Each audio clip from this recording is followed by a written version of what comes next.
What is the outlook for the stock, bond, and art markets, especially given the disparity between savings and debt in this country and across the globe? Our first guest is a Wealth Track regular. He is Richard Bernstein. He is now CEO of his new investment firm, Richard Bernstein Capital Management. Rich was for many years chief investment strategist for Merrill Lynch and then for Bank of America Securities Merrill Lynch.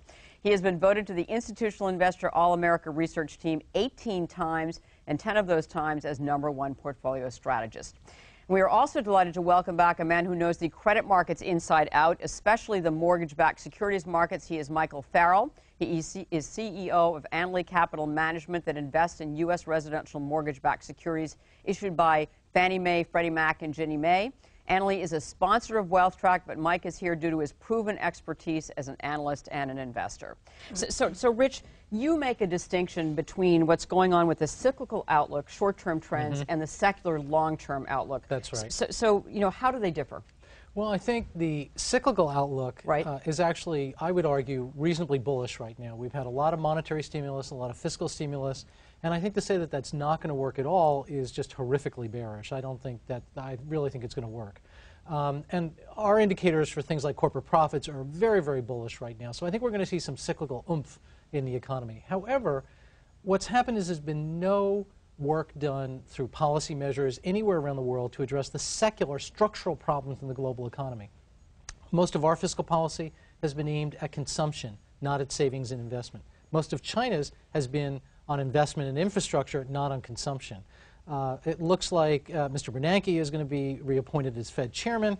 We're going to continue the Greenspan-Bernanke period of monetary policy, which I would argue got us into some of these problems to begin with. So loose monetary policy. Loose monetary policy. Easy money. There's really not being a lot addressed to the structural issues in the economy. So what that says is when the cyclical stimulus wears off, and my guess is that'll be maybe 2011, the next downturn might be worse if they don't look at these structural issues. However, the cyclical could be very, very strong in the meantime. In the meantime, and so that's what we'll talk about in a minute. So Mike Farrell, you know, your business is debt, and specifically you look at actually the biggest debt market in the world, which is the U.S. mortgage market.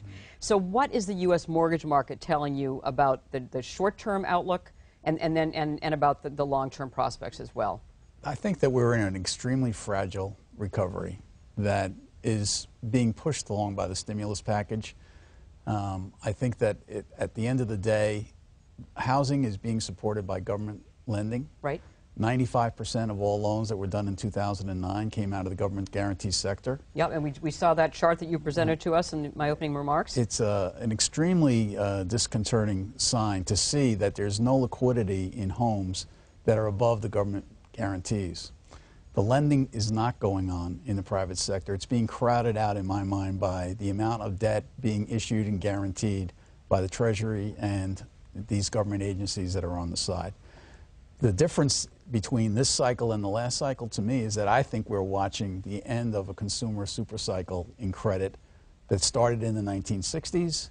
The consumers are retrenching. I think that is going to lead to a steep yield curve for an extended period of time. And steep yield curve, for our viewers who don't know that, is that the short end will be a lot lower. The rates in the short end will be a lot lower than they are in the longer maturities. Right, because these are long problems. As Richard inferred, this is going to take a long time to fix, and they're not addressing the real structural issues in financing that need to be done around the world. And it's not just the U.S., it's a global issue. All right. And so Rich, you know, listening to that, but in the meantime, Michael, do you think that like the short term, what Rich is talking about is that the stimulus is going to work, and that in fact that prospects could be better, for instance, in the housing market over the short term? I mean, are we going to see some bounce, some?